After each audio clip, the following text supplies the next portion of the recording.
Raise your voices, raise your glass high. Welcome to the Drink O'Clock Podcast. Let's dive.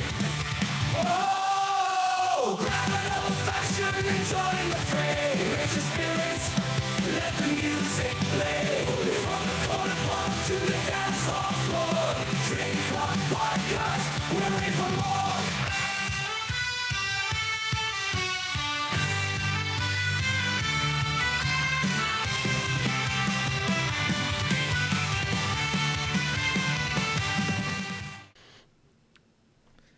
We are live on another beautiful, beautiful day. Jed, the transition is there, brother. We're almost like really feeling the spring weather. It was like 77 today. I fucking hate winter. Oh God, yeah. More than anything on the planet. Snow for someone that's in their 30s.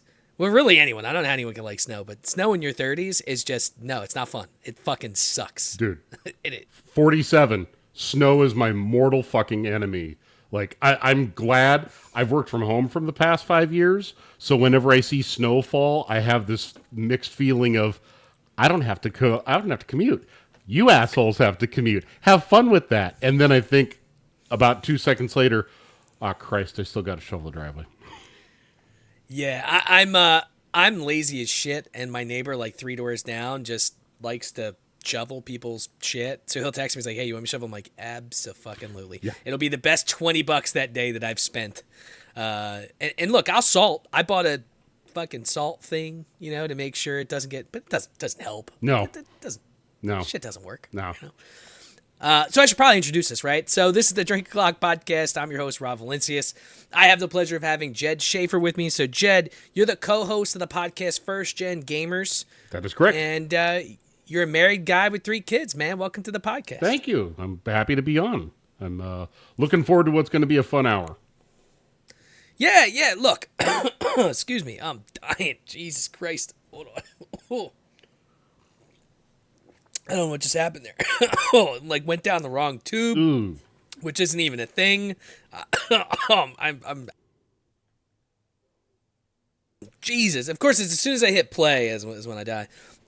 So typically the way I like to start a little bit is to get a little background on who you are, right? Mm-hmm. So can you talk to me a little bit about growing up? Obviously, you're kind of in that same bracket as me, so I'll be 39, so we're like right in that same range, right? Of growing up before the internet, or really before the internet was really useful in any way. Yep.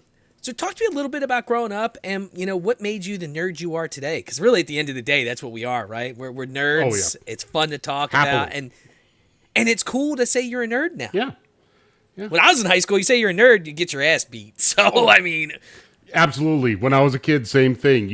Nerd was the kiss of death in school. And nowadays, the more nerd cred you have, the better.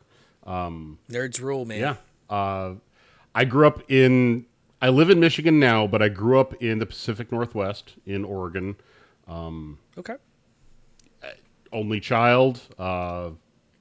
Just found my way into geeky things because they appealed to me. Became a gamer in the early 80s, back when arcades ruled the world. Beautiful. First console was an Intellivision. That tells you how far back I go.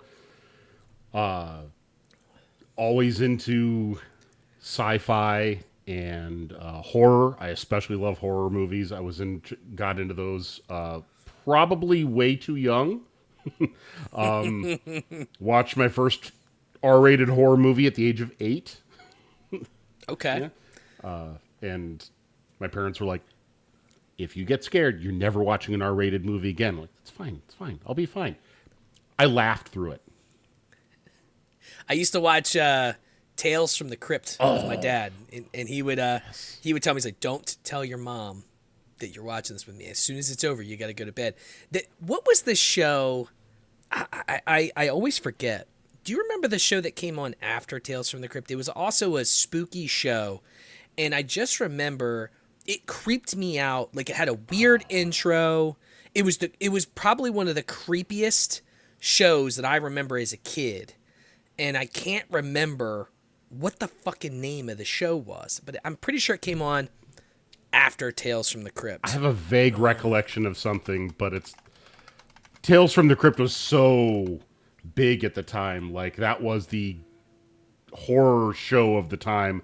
It's kind of dwarfing all the memories of any of the other shows that came on. Monsters.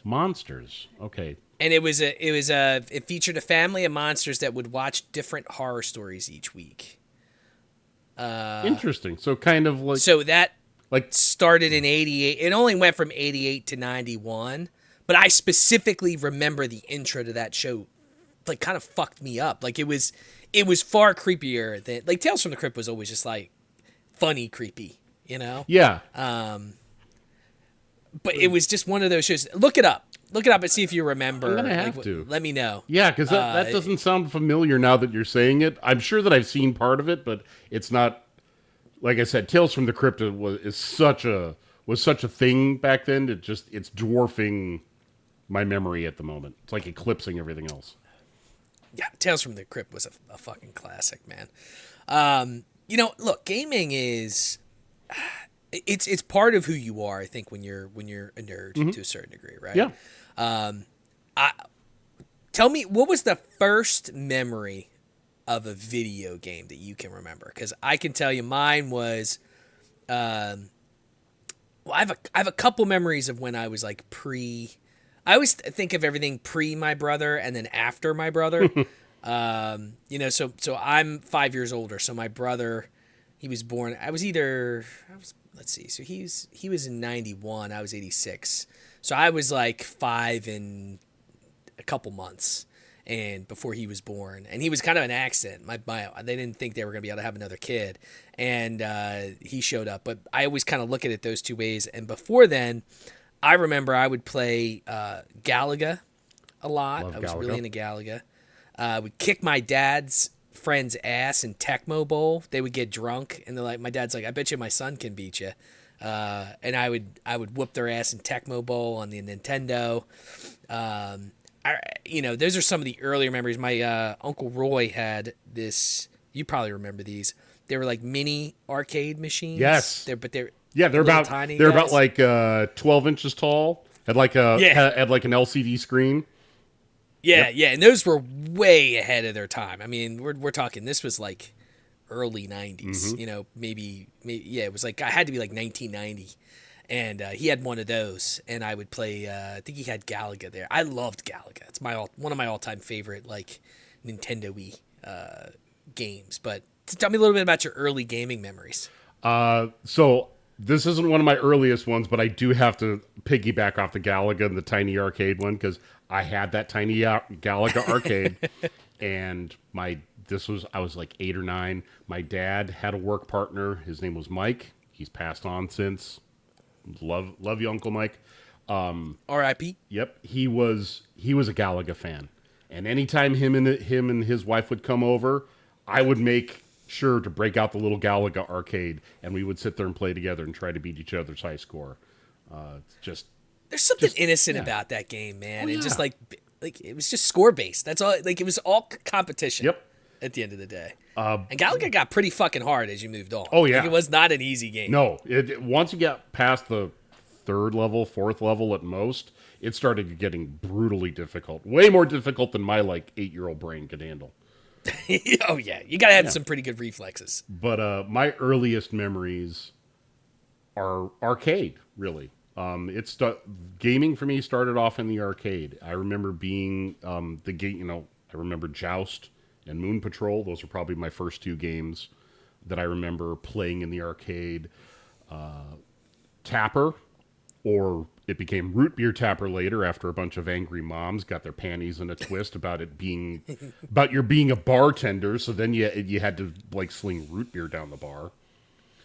The original Karens. Yeah. Yes. Yeah, gotta love it. Video games are going to corrupt. They're going to make my kid drink. It's like, it's a game about serving beer in a bar, and most of the time it's in a fucking bar. Like, I didn't look at the video game and go, now I want a Budweiser. Yeah. It's the same thing with it. I mean, that's how they got rid of Joey the camel, man. You know, I mean, it's all the same thing. It's like, oh, that camel's smoking a cigarette. I think I'm gonna go have one. No, that's not how it works. It's really not how it works. Not even close. But games like that, I remember playing in the arcade. I remember going to an arcade in Portland called Malibu Grand Prix. Just so many times, making my parents take me there, playing every arcade in the place that I could. My first console, like I said, was the Intellivision. I remember my parents got that because they thought, well, if he likes it so much in the arcade, maybe we could save a little money, stop giving him quarters, and we can buy him a console. He'll be satisfied at home. It's like, yeah, but I can't take the Intellivision with me to the laundromat or to the grocery store. I still want to play Ms. Pac-Man when we're at the grocery store because that's there. I'm not at home. So I remember having the Intellivision and comparing, getting the game that was in the arcade, getting the home version and going, yeah, this doesn't quite look the same. This doesn't look as good. But it's not the same. But I'm still playing it at home. So it's good enough. Making that bargain with myself of at least I'm still playing a version of Joust. Yeah, I mean, home console gaming was always it was cool when things first hit, I mean, I don't remember as much Nintendo because, like, my dad, I think, got it. My dad was always kind of into gaming and stuff when we were younger. So he had that, but I really remember growing up through the PS1 and N64 is really where a lot of the initial stuff for me as a gamer starts. I remember some of that's the Nintendo stuff, but the PS1 and N64 is really I remember getting the N64, like having it in my hands, like riding in the back of the car, like freaking out type shit. It was a bribe. My parents got divorced and my stepdad bought it for us, so it was like, or my mom bought it for us, whatever, to I guess soften us up a little bit or whatever. It was a bribe at the end of the day. Sorry, your family's broken up. Here's a video game console. Yeah. And you're a kid. You're like, oh, okay, this is cool. And then after a while, you're like, I fucking hate that guy. But it's a soft open. I was fine with it because it was, I'll take a bribe here and there. But those are like where I really remember that love of gaming. That trying to beat Super Mario 64, which was hard as shit for a Super Mario game. Tony Hawk and Tekken. And just all those really I'm missing that stuff now, dude. There's just that era of gaming for me is tied to my teenage years, and so it was me and my boys hanging out, playing games together. I remember one game we played a lot of was NBA Live '97 on the Sega Saturn. Okay. Although two of us ended up getting the PlayStation because the Saturn was just a failure. But I remember we would play NBA Live 97, and we would create our own characters. We'd make them after ourselves, but we'd make all the stats 99. And then we'd pick the worst team, and we'd turn off all fouls and out of bounds. So we could run anywhere we wanted, we could goaltend, and we could beat the living shit out of the opponents. And our goal was to try to, 1, run up the score, and 2, keep them from ever scoring. Which we never did. That's awesome. But the score always ended up being like 600-12. Dude, the live series, the original NBA Live series was it was so good. Oh, yeah. Absolutely. So good. Absolutely awesome. Same thing with Madden. I mean, when you're talking like growing up, obviously now the dominant NBA game is 2K, which 2K is shit now too, comparatively speaking with... it's tough. You have these big game companies, EA is the one that always comes to mind because I know they're a company. I know they need to make money, and they always need to make more money than they did last year. That's how corporate companies work, right? It's always 20% more every year. Mm-hmm. You got to deliver to the shareholders, but there's a lost art now because they don't give a shit about if the game is good. And what comes to mind for me is like the new Dragon Age. Okay, I'm a big RPG guy. The new Dragon Age was the biggest waste of $70 that I have ever spent. And I didn't want to do it, but I have a guy at work that games. And when we get talking, he always is like, you should do it. I'm going to do it. So we both got it. And after the first, and I've got it digitally, which meant I couldn't return it because I pre-ordered it from Best Buy, and the reviews were coming out, and they're like, this might be one of the worst games ever. That hurts. I played it for like 2 hours, dude, and I tried, and I played it again, and the story was awful. They throw a lot of like, I don't know, I never get political. I try not to get political, but when it comes to like art and gaming and stuff, they try to throw all this stuff. It's like, there's a trans character, and with the trans character, if you say one thing, then they like you get like this whole cutscene of them, kind of belittling you about, the trans community and shit like that. Like, I just want to play a game, dude. Like, I want an engrossing story. I don't need that political, like that. The reason I play games is to escape all that shit. Right. You know what I mean? Like, don't throw it into the games. I mean, yeah, you can have ideology and stuff in there if that plays to the game. The original Dragon Age 1 was a masterpiece. Are you an RPG guy at all? Not as much as I used to be, but back in the day, years ago, before kids, before job and everything, I wasn't. I play a couple here and there. I am playing Baldur's Gate right now. I just got it a couple months ago, and Jesus Christ, the depth of that game is unreal. That game is unfucking real with how deep it is. I can't talk about Baldur's Gate enough, dude. Baldur's Gate 3. I've been looking for a role-playing game like that for years. I mean, since, like Mass Effect 1 or Fallout 3 or Fallout 4. I mean, just something with just a engrossing story. And I need the ability to make decisions. I need to be... And the cool thing about Baldur's Gate, and I'm sure you could attest to this, is like, you never know where the conversation's going to go, and you don't know what's going to happen after you have that conversation. Mm-hmm. You know? And if you get a roll and you get a shitty roll, you might be fighting a whole fucking castle of people. Yeah.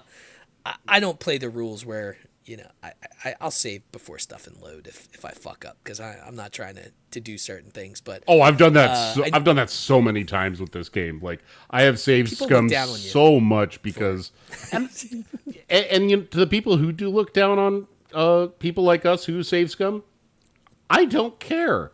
My job, entertainment isn't entertainment if I'm suffering. Yeah. And if I was 20 years younger, 25 years younger, I would happily take the consequences and try and get good and buck up and all that shit. But I'm damn near 50. I got shit to do. I got a lawn to mow. I just want to have some fun. And if I got to save scum to do it and reload because I got some shitty rolls, that's fine. I got no problem. Dude, I'll tell you what I did. So there's a website that does act checklists. So what I did is I'll play up to the point where it's like, are you sure you want to do this? You can't go back. And then I'll look at a checklist and be like, all right, did I hit these key points? Because I don't want to miss any companions or any like major plot lines. Because once you go in, there's no going back. So with Act 1, I did pretty well. If I didn't use the checklist, I would have missed out on is it Karlach? The devil chick? Oh, yeah. I think it's Karlach, yeah. I would have missed out on Karlach, which would have fucking pissed me off because she's a great melee character, right? Barbarian. And so then Act 2, it was really bad. I did my own thing. I went through. I got to... How far? Did you beat it already? I'm still in Act 1. You're still in Act 1. Yep. Okay, so I'm not going to try to spoil anything for you then. I got to a certain point in Act 2, which was basically the end. I did a fight that took me basically to... It's the fight before the final boss fight in Act 2. And I'm like, all right, let me look at the checklist. Come to find out, I missed 3 different areas that I had no idea. I missed an entire quest section. And I was like, fuck. All right, so I had to load back before that fight, do all of that shit. And I'm a saver, dude. I probably have 70 saves. I'll save, and then if there's a certain point where I'm like, all right, I should probably save here in case I super fuck up, and I'll just kind of do that. Yep. But I would definitely recommend if you're going through, especially like if you're playing, like I only play on the weekends, and I'll play in the morning from like 7:30 to 11. That's my gaming time is on the weekends unless we're doing something. And it gives you an ability to, once you get to a certain point, you're like, all right, let me make sure I didn't miss anything. I would definitely check out the checklists because you can miss so much without even realizing it. I'm gonna have to look that up. Yeah, because I have been really taking my time trying to explore as much of the map as possible, find as many things. I know I've got several quest lines. Like, I know they're not main quest lines, but I know I've still got several of them open, and I don't want to leave them undone. But I'm sure that I've missed even more that I have no idea about. I will tell you this, and it was the one thing in the checklist that fucked me up because it literally helps you drastically. Okay, there's a point in Act 1 where you're finding the Githyanki like search party or whatever, right? Now, you're gonna come up to these guys, and before the cutscene, so before you get onto the beach where they are, you'll see them. If you go above, there's a bridge. All right. Now this is going to start a battle. All right. And I'm not giving any storylines away, but when you get up there, you can actually pickpocket the main guy, and you don't fight him in Act 1. I think you end up going like seeing him again in Act 3, which I haven't even got there yet. But you can actually pickpocket. You can cast I think it's a spell where it disarms him. And he drops his Githyanki sword, which is a legendary sword. It's the best sword in the game, especially if you use Lae'zel. Okay, this sword makes Lae'zel unstoppable, and like the sword is fucking ridiculous. When you get to that point, you should 100. It's got a. I feel like it's got a 9 or 10% chance for you to do it. So you're gonna have to save. Try it, save, try it. You'll have to fight the party, which they're a little hard. But that sword is ridiculous. I'm so happy that I did that because it doesn't make the game easier, but it makes Lae'zel like your tank. Like she's in my part. Like she's never not in my part. Right. All right. I'm going to have to keep that. That's my tip for you. I'm going to have to keep that in mind because there's been some tough moments lately. Like right now, I just rescued Halson, Okay. and we're fighting our way out of the goblin camp. So it's just like fight, short rest, fight, long rest, fight. Like it's just endless fighting at the moment to get back to that encampment and talk to him and advance whatever part of that storyline is. Yeah, that's another one. That's probably one of the toughest fights, honestly, in all of Act 1. Yeah, is fighting your way out of there. It's very difficult. In fact, I read the checklist and I wish I would have read it beforehand. But hey, look, you experience the game the way you need to. Right. But you could have poisoned a bunch of the dudes outside. It would have killed 10 or 12 of them if you would have poisoned their cauldron. And I didn't know that either. And it would have made the fighting so much easier because once you get outside, dude, it's not fun. it's not fun at all. Especially because I'm a Clothy. I play a warlock.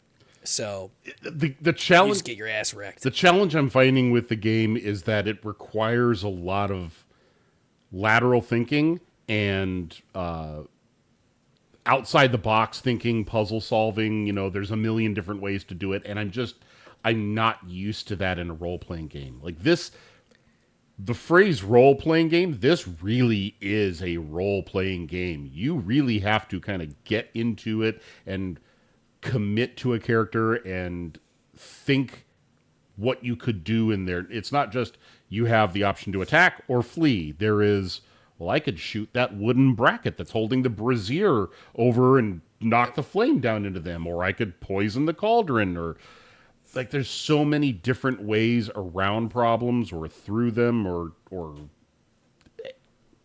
I'm having to retrain my brain to play the game, which is fun. It's just, it's so much different than the Final Fantasies and Phantasy Stars and Dragon Warriors of the 80s and 90s, where it's just a lot of battles. Yeah, and the cool thing too is there's a lot of callbacks from characters. So people you save you never know when you're going to run back into them. And they could be a merchant, and they could have sweet gear at some point. They could be. Was that in the Goblin Cave? Have you killed all the bosses yet in the Goblin Cave? Yes, I have killed all 3 bosses. I just haven't gotten outside yet. Did you do a save before you did any of those? There might be some auto saves, but my actual main game file, no. It's like I'm past it now. You should look, because one of those bosses is a future character that can be a companion. And if you knock her out instead of killing her, in Act 2, you run across her and you can recruit her. It's Minthara, was her name? She's blue. Yes, the drow elf. She's one of the best companions in the game. So I didn't know that either, and had to go back. So if I were you, I'd take a look and see if you can. If not, I mean, she's just not a companion. It is what it is. But she's a pretty good. She's a paladin character that you can recruit in Act 2, but you can't kill her. You have to get to a certain point, and you can actually transition your attacks. I'm sure my listeners are gonna love this. But you can actually turn your attacks to non-lethal. Yes. Yeah.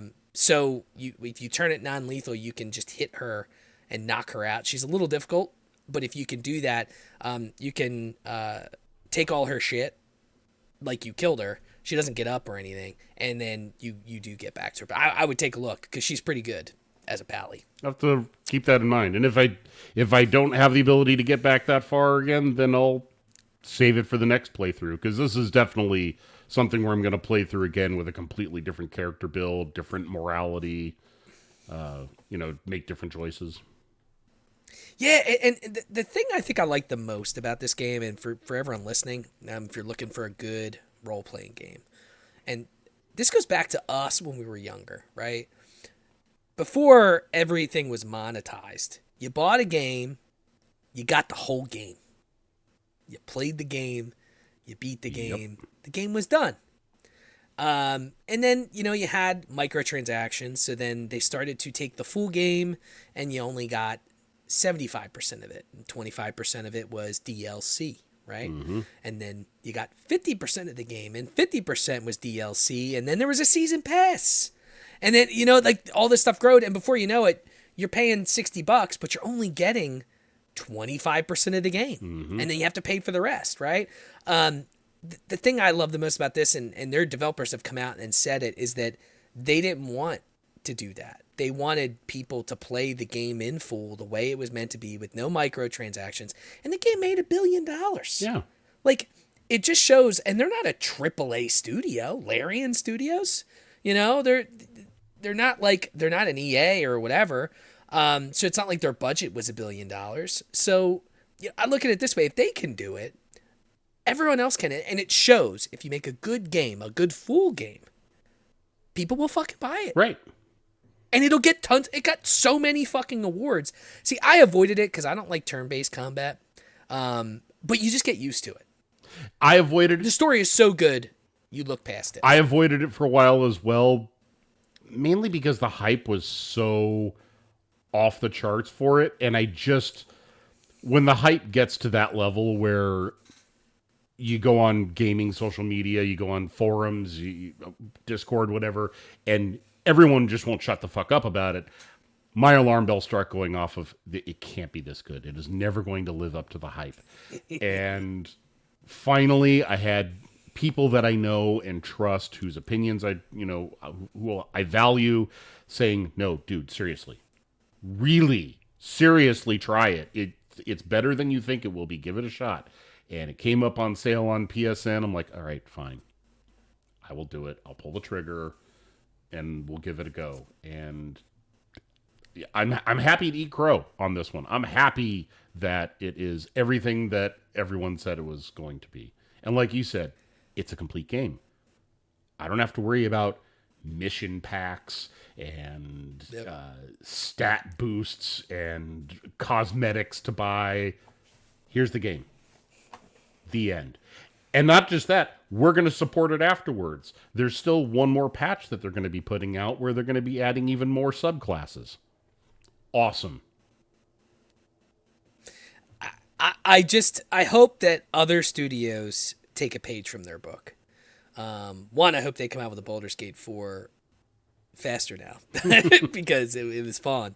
But the storyline's good. It's just, I love those branching fucking. I love to be able to just play how I want to play and not be forced. And that was the issue with Dragon Age. There was no play how you want to play. It was like they gave you 3 options for everything, and none of them felt right for me to say. Right. You know, I'm like, okay, I guess I'll say this, but that's not in my head what I would say to that. But in Baldur's Gate, you have like sometimes 7 things that you can say, you know, and sometimes it could just be like attack. And you're like, all right, fuck it. I'm attacking. Fuck that guy, you know, and that's what a role-playing game is supposed to be. Talk to me about what's your all-time, well, hold on. I always like to ask this to gamers because I have since moved into a separate category. So I'm going to see, I think I know where you're at based on what you were telling me, but PC versus console, where do you stand on that war? Okay, I am pretty much a dedicated console gamer. Okay. I do have games on the PC that we're currently recording this on, but I grew up a console gamer. I much prefer playing on console. For me, it's about the ease of use and the ease of setup, never having to worry about, are my drivers updated? Do I have the graphics card that will run this properly? All of the hardware issues that go along with PC gaming, I find to be an annoyance, whereas I know that every game that I buy for my PlayStation 5 or for my Nintendo Switch will work on them 100% of the time. I don't have to worry about setting things up. They just work. Console gaming also has... Console and PC gaming have 2 different markets. They appeal to... The games that are on them appeal to different audiences. And this is no slight to the other side, to PC gaming. I hate the tribalism of this one is better than the other, unquote. They are both equal and valid, and there is good to be found in both of them. But I like platformers. I like the third-person action adventure genre, shmups.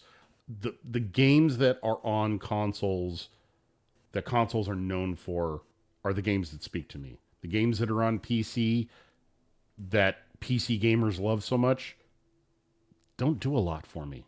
So, does that mean there are none? No. Like I said, I've probably got 12 games here on my laptop. But I'm always going to gravitate towards console. Yeah, look, I was a console guy for many, many years. And I think it was 2000, when was it?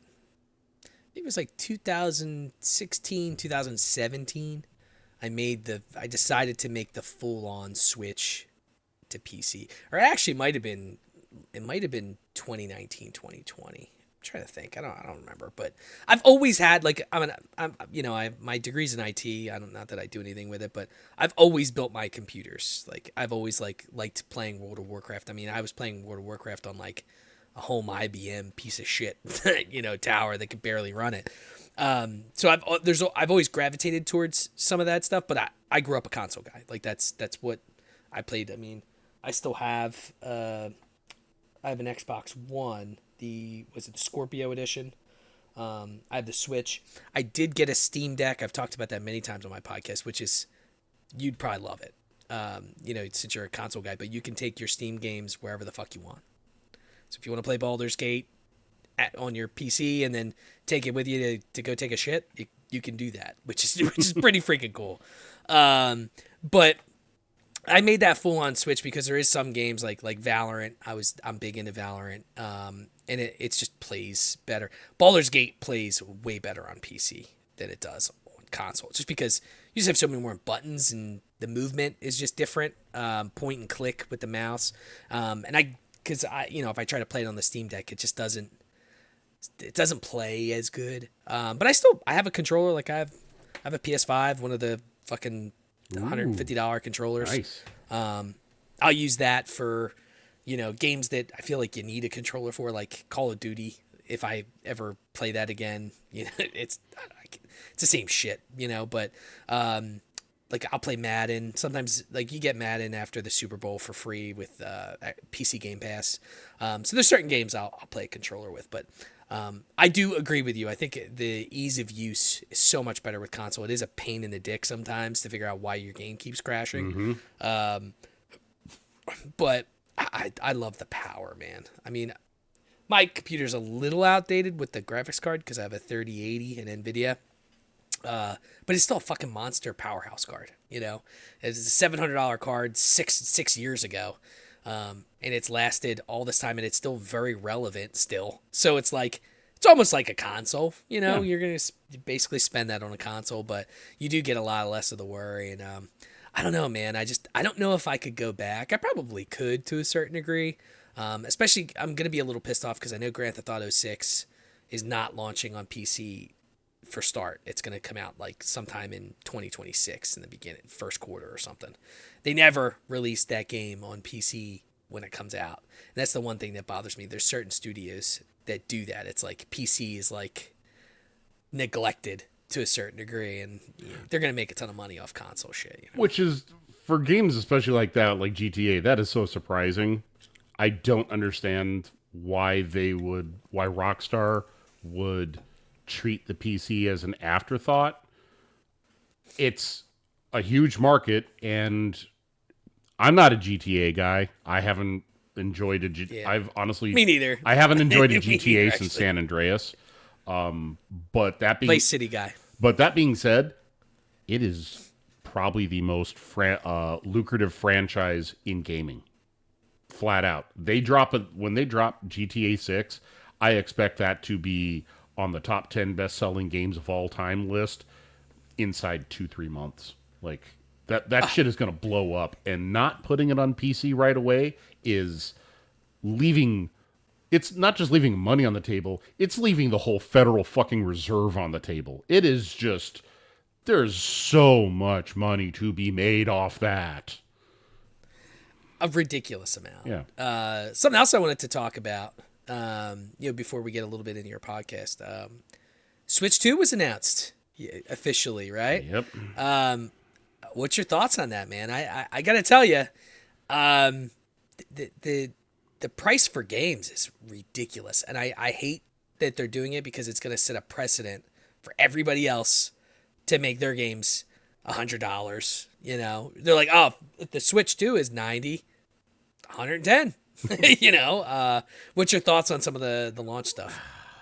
God, I'm annoyed. I'm honestly really annoyed. I sat there watching that direct going, where's the bombshell? Where's the hook? And I've got a Switch. I love the Switch. I think it's not... I have a Switch as well. It's not a powerhouse console, but it was never attempting to be the powerhouse console. Nintendo makes Nintendo products for the Nintendo experience. And I like that. I appreciate that. I don't buy a Nintendo to play Call of Duty. I buy it to play Mario and to play Metroid. So I'm good with that. But since the teaser reveal in January, the narrative has been just they had to do that to get ahead of the leaks. Just wait until April, and they will justify it. They will blow the doors off things. They will absolutely amaze you. And what I saw in that trailer convinced me that not only am I not going to get it at launch, I don't know if I'm going to get it at all. 500. And that's coming. That's coming. That's pretty big coming from someone that's a Nintendo fan. Yeah, $500 for that console. Fuck you. For a Switch with a slightly bigger screen. Yes, okay, it's 1080p. Well, I've already got 1080p on other things. Being on 1080p does not magically make my life better. The first party titles are Mario Kart and a demo game that you gotta pay for? Really? The $80 price point on games up. And they've announced that not only is it going to be Mario Kart, the two Zelda remasters and the Kirby and the last Kirby game, Kirby and the Lost World, Kirby and the whatever it was. Yeah. Those are going to be $80 too. For fucking remasters. All that waiting for... You know what it feels like? Do you remember the E3 where Sony showed off the PlayStation 3? I do, actually. I was working for GameStop at that time, so yes, I do. That's what this feels like all over again. Sony was coming into the PlayStation 3 having had the best-selling console of all time. And they came into that E3 with the big swinging dick going, you'll buy it at whatever price we say because we're Sony, because we're PlayStation, and we're kings. And everyone went, no. No, we'll buy the Xbox. We'll buy that toy that Nintendo's selling that you wave your arms around. We won't buy you. And it took them a while to learn that you don't treat the customer like that. Nintendo's doing that now. They're coming in with the Switch 2 like, yeah, we got one of the best-selling consoles of all time. We could charge whatever we want. We don't have to put out great games at the start. You'll come running because it's Nintendo. No, I won't. I'm not coming running. I'm not coming walking. I'm not even sure I'm coming ever. Sorry. Yeah, and on top of it, dude, it's like getting anything anymore, to fight through the scalpers is just a battle as it is. Yeah. And speaking of the money part too, not to bring politics into this, but you kind of have to. The financial news yesterday that dropped, at least at the time of that we're recording this, of the many, many tariffs that are going to be put into place. The Switch 2 is being assembled in China, Taiwan, and Vietnam, I think. And all of those have new tariffs that'll be ranging anywhere from 20 to 50%. So is that $449 for the base unit really going to stay $449? Probably not. Yeah. Well, we all of a sudden could just see that thing turned into $600 or $700.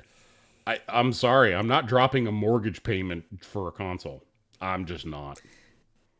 Yeah, I mean it's not good, and I mean even I was laughing so hard, dude, when they showed the camera that you can buy. I'm like, that is such a cash grab.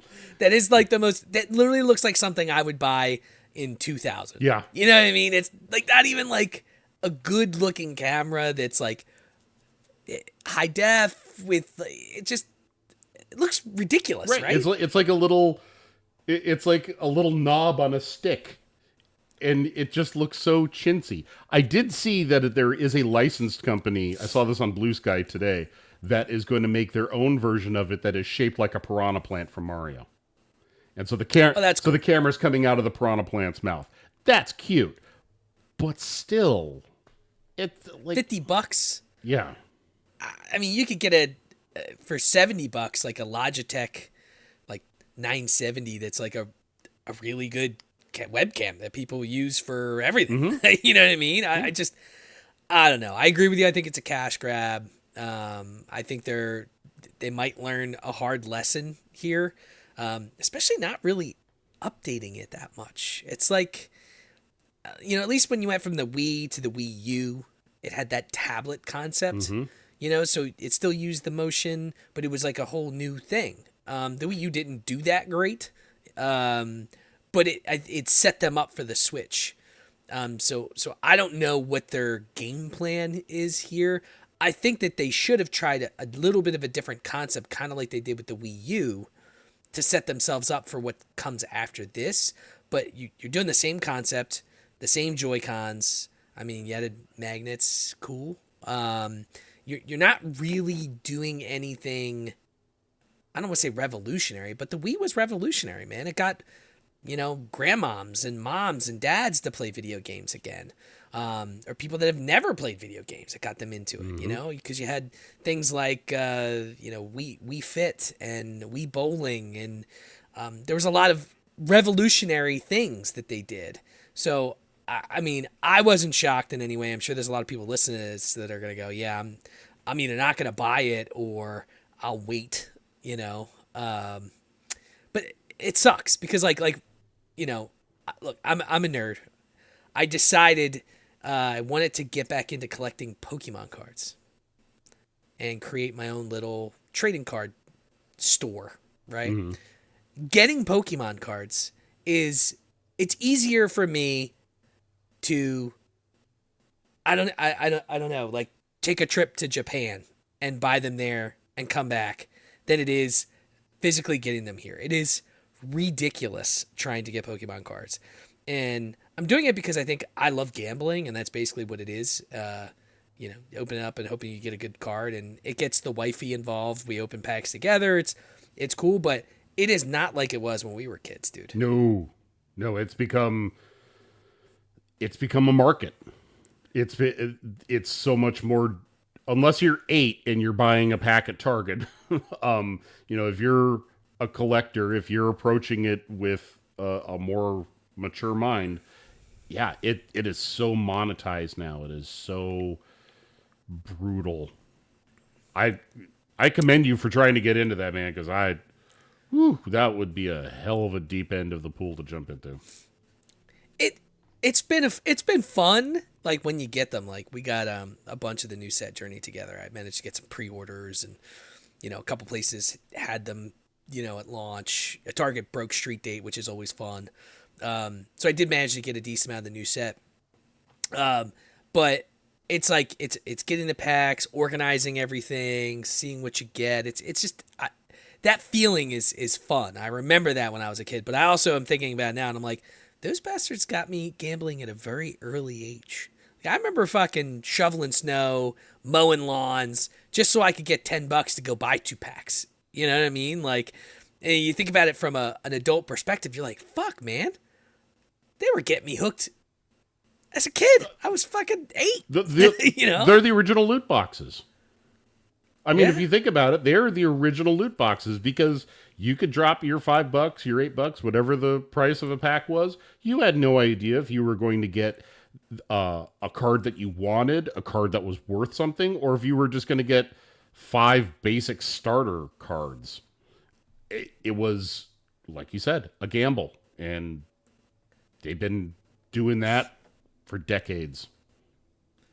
Which, by the way, had we known now what we know then, or we know then what we know now, those cards would all be worth ridiculous amounts of, like, the cards I used to say this is a piece of shit and like throw away. Those cards are worth thousands of dollars now. You know, I don't know if I ever managed to get a good Charizard when I was a kid, but I had. We used to. My mom, God, I love her to death. She would take us to Toys R Us on Saturday mornings, and they would have a poor Toys R Us employee was a gym leader, and you could get your book stamped, and they had promo cards, and we would get there was a promo Gyarados card that I got, and I had a bunch of them. Those cards today would probably be worth a ridiculous amount. And we had gym badges that they gave us and some really cool shit. No fucking idea where any of that stuff is. I'm so mad at myself, dude. I'm so mad. Dude, so aside from getting rid of all the old video games that I had, which I know that I had a whole bunch of games that would be worth money now, the collectible thing that I had as a kid that I regret getting rid of, I had Gen 1 Transformers. The original metal Transformers. I had Megatron before the legislation passed that you had to make guns, not toy guns, not look like real guns. Back when Megatron's original form looked like a silver Beretta. Like, original run, Gen 1, all of it. Optimus Prime, Megatron, Starscream, Wheeljack, the Dinobots, all of them. Wow. They're all gone. They're all dead in landfills probably. I don't know, or they got sold in yard sales. I don't know where they are. And I have no idea what they would be worth now, but I know they would be worth a fair bit. And It hurts. If I could time travel, Yeah. If I could time travel, I would definitely go back and be like, listen, you little fucker. Okay, here's what I need you to do. Take better care of those fucking cards. You're going to bring those with you everywhere. As you move, you know where those cards are. You're going to bring them with you. Mm-hmm. And I feel like my Pokemon cards were, I think my stepdad, when my mom divorced the first stepdad, I feel like he took those and gave them to his kids. My cards. He took a couple of things that I had some pretty good comics, collector's comics. I had this one comic, dude. I was really happy with it. It was a collector's item. It was when I love the symbiotes. So like Carnage is one of my favorites because he's a fucking psycho. And I had this one shot scenario where Carnage morphed onto Silver Surfer. Interesting. And it was such a good comic, but it was a collector's item. And I had it in plastic with the white backing and everything. And I remember him giving that to his kids, my step brother or sister. And God only knows what the fuck they did with them. But yeah, there's certain shit, at this point you try not to think about it because you're like, oh man, that would be worth so much now. But I always ask this of people who are coming on to the show and are gamers. What are your top 3 games of all time, sir? Number 1 is Rez. It's a rail shooter. It originally was on PlayStation 2. They did a remaster of it called Rez Infinite. It's available on PlayStation 4, maybe the Xbox One, and it's also available on Steam.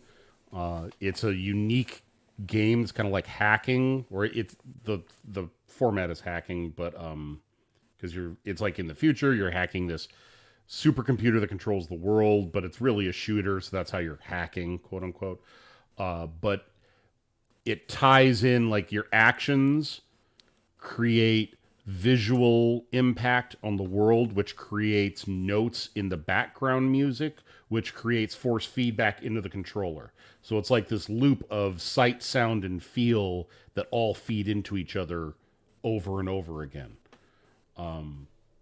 That's cool. Yeah, I feel like I remember seeing that. I don't know if I ever played it, though. It's highly worth it. I would, if you like shooters, not Call of Duty shooters, but more like shmups, it is a beautiful game. It has an amazing soundtrack, very unique. And if you've got a VR helmet, like an Oculus, it's got VR mode. I have not tried it, but I heard that it's just a fucking trip.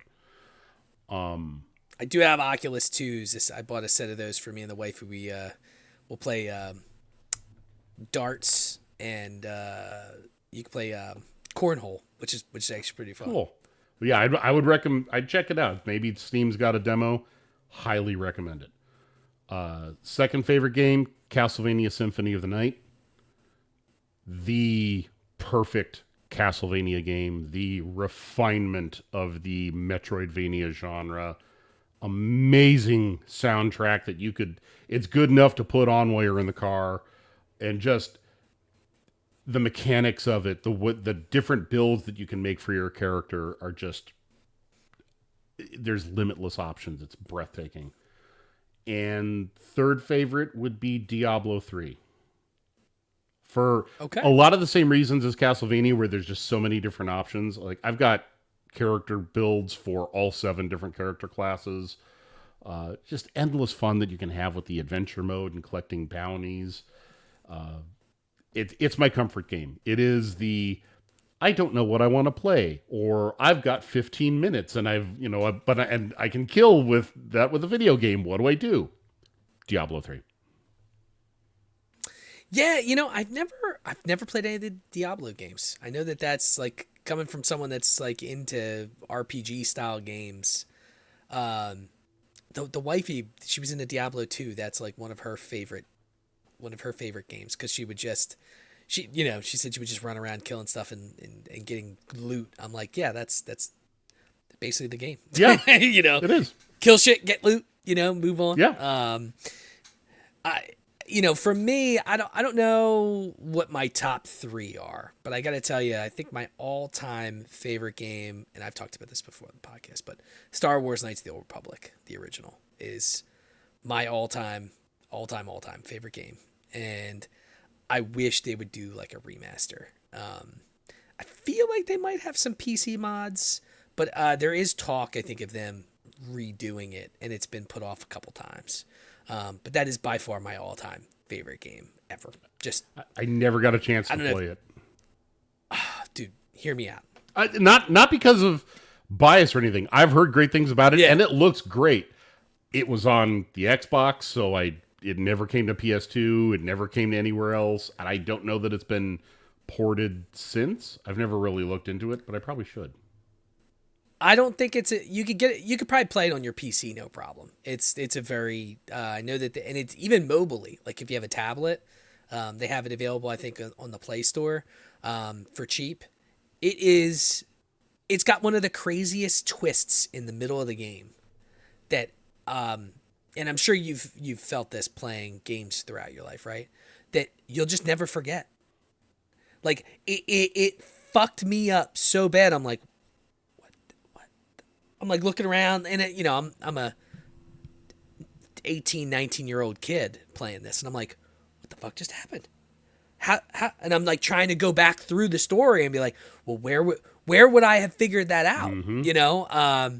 And for me, it was one of the craziest video game twists, really story twists, I think, for me, that I'll never forget. And I wish I could get that feeling back. That's what I'm chasing. I've been chasing that feeling for, 25 fucking years, Metal Gear Solid 2. That was, for crazy twist, that was mine, was Metal Gear Solid 2. Was pretty much, once shit starts to go haywire in like the final hour and the simulation starts breaking down and like, I just remember playing that going, I don't understand any of this, but it's amazing. Which one was that? That was Sons of Liberty. That was the one where you only play as Snake for like the first hour of the game, and then you play as Raiden, and it's on that oil derricks. That's the only Metal Gear Solid that I played and beat, and I know exactly what you're talking about. It's definitely, it was an awesome fucking game. I tried to play Snake Eater. Was that 3? Yes. I don't know. That game's a little weird. I could never get into some of the sneakier around style games, but I remember playing that, and that was like around the same time where you had games like Max Payne. Max Payne was so good. Yeah, you gotta have patience. So good. You gotta have patience to play Metal Gear. It is it discourages violence. It discourages shooting your way out of the problem. So it is definitely a game of slowness and patience. And if you don't want to play that style, it's not a rewarding game at all. So it's. I agree. Your podcast, man. Talk a little bit about the podcast. How did it come to be, and how's it been for you? How long have you guys been working on that? Ashley and I have been doing the podcast together for about 2 years now, I think. Awesome. I've lost track of time, to be honest. It came about, I've had a couple of podcasts prior to First Gen Gamers. I had a wrestling podcast, I had a music podcast, and I had another video game podcast, which was a solo effort. And Solo's tough. Yeah, Solo's tough. Solo's really tough. I didn't enjoy it. It never came together the way I wanted it to. And I still wanted to do podcasting, but I wanted to co-host, and I wanted to still talk about video games. And I had been watching, I consume, I'm sure you do too as well. You consume a lot of video game news. You read, IGN and Polygon and Game Informer and watching video game Kotaku. Video game YouTubers, Rabid Luigi, Scott the Woz, people like that. I read a lot of that. I watch a lot of that. And I noticed that a lot of when they would do list-based articles, there was a recency bias to them. If it was top 10 RPGs, every RPG would be from the past 10 years. And that started to irritate me because that ignores, it's not that it's not that RPGs do have a lot more depth now than they ever could have in the Nintendo and the Genesis and the PlayStation days. But that doesn't mean that those games are bad. And if we focus on the now, we're losing the history. And the kids that are coming up now won't know that history. They won't know that there is this generation, that there's 50 years now of video game history that can be explored and enjoyed.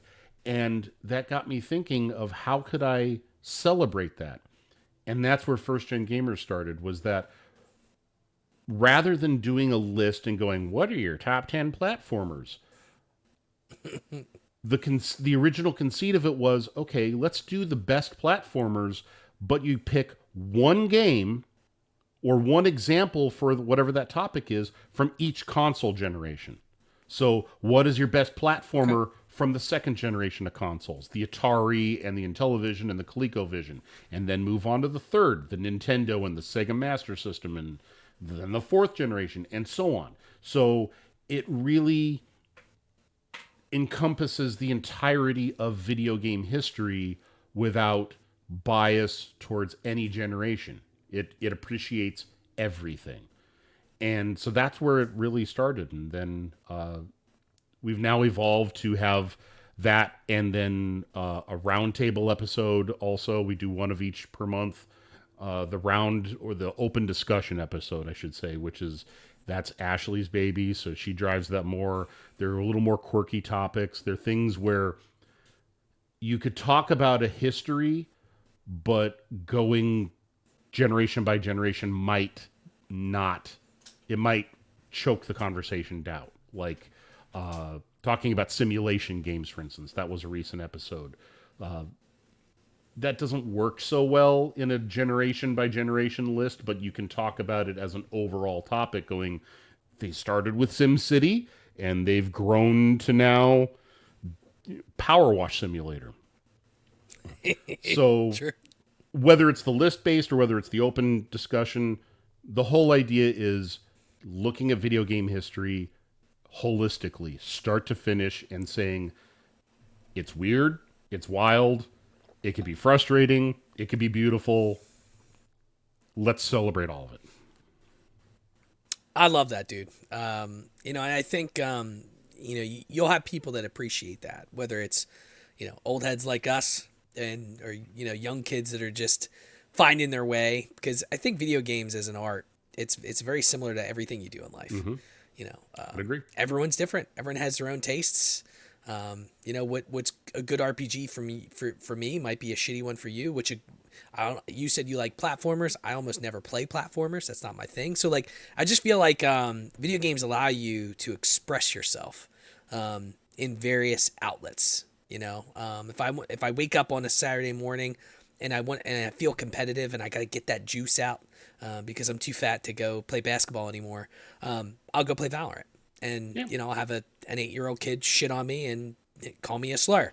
But that's the world we live in, online gaming. It's the Wild Wild West, but it lets me express my competitiveness. If I just want to sit back, take my mic and move it over there so I'm not yelling at an 8-year-old kid, and sit down and just chill and immerse myself, I'll play some Baldur's Gate, and I think I'm going to be 80 and still try to be playing some type of game, because I do think it is good for the mind too. It allows you to keep it moving, I play a lot of Hearthstone on my phone, and that's almost like a, World of Warcraft meets chess, and it allows you to just kind of get lost but also stay sharp. You gotta, as we age, we gotta stay focused, man. Mm-hmm. You don't want to be Absolutely. just staring at fucking TikTok and getting lost in crazy videos that your algorithm's throwing up because your friends are degenerates like mine.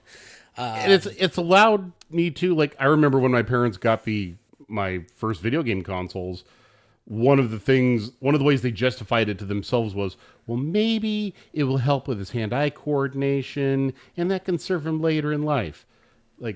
Yeah, beating Frogger isn't going to turn me into an eye surgeon, but what it did do was it allowed me to problem solve and attack puzzles and figure out timing and learn rhythms, and how I could apply that in real life. I work in healthcare technology. So a lot of that is not programming at a code level, but programming in the front end and trying to figure out, okay, why did this that we put in there, why is this not working? Well, I now treat that almost like a game. It's now a puzzle that I've got to solve. So being able to beat Super Mario Brothers or Legend of Zelda turned me into a digital problem solver, and that's what I do for a living. I'm a digital problem solver. So, like That's you said, awesome. it keeps the mind fresh. It keeps that cutting edge sharp in the brain, and it's fun. And Fun. and it can It's and fun. yeah, and it can be fun whether it's Baldur's Gate or whether it's 10-yard fight on the NES. Okay, maybe not 10-yard fight. That game sucks, but dude, I've got an analog pocket that's right behind my computer right now that's full of old Nintendo and Genesis and TurboGrafx games. And when I'm not playing Baldur's Gate lately, I've been on that playing Legend of Zelda: Link to the Past. I've beaten that. Such a good I've game. beaten that game probably a dozen times, and I'm trying to beat it again because the classics hold. Why not? The classics hold up. They just hold up. I agree. It's like a classic film or a classic album.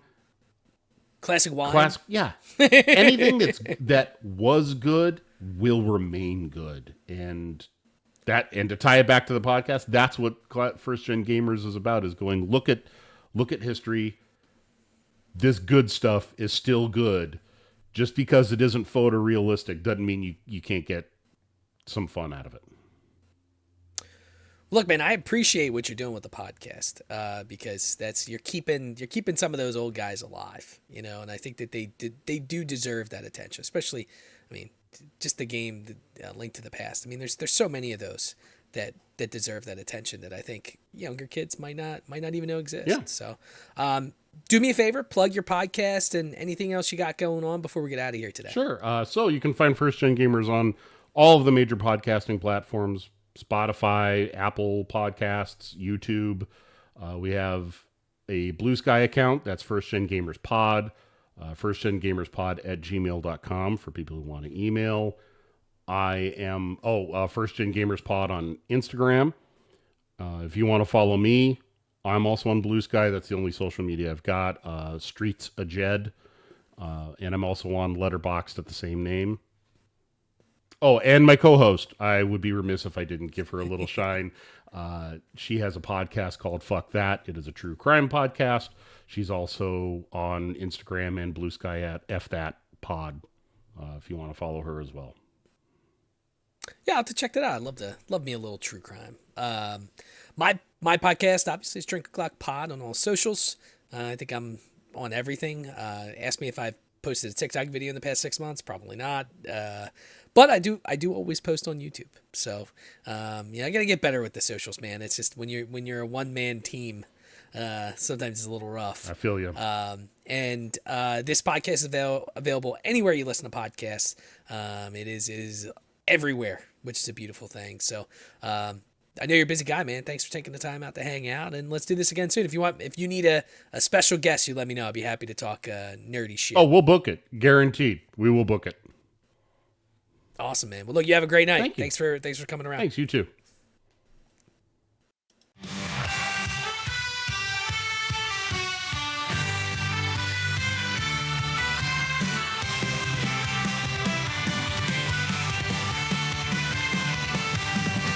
On a stormy night where legends unfold, there's a podcast that's breaking the mold. Raise your voices, raise your glass high. Welcome to the Drink O'Clock Podcast. Let's dive.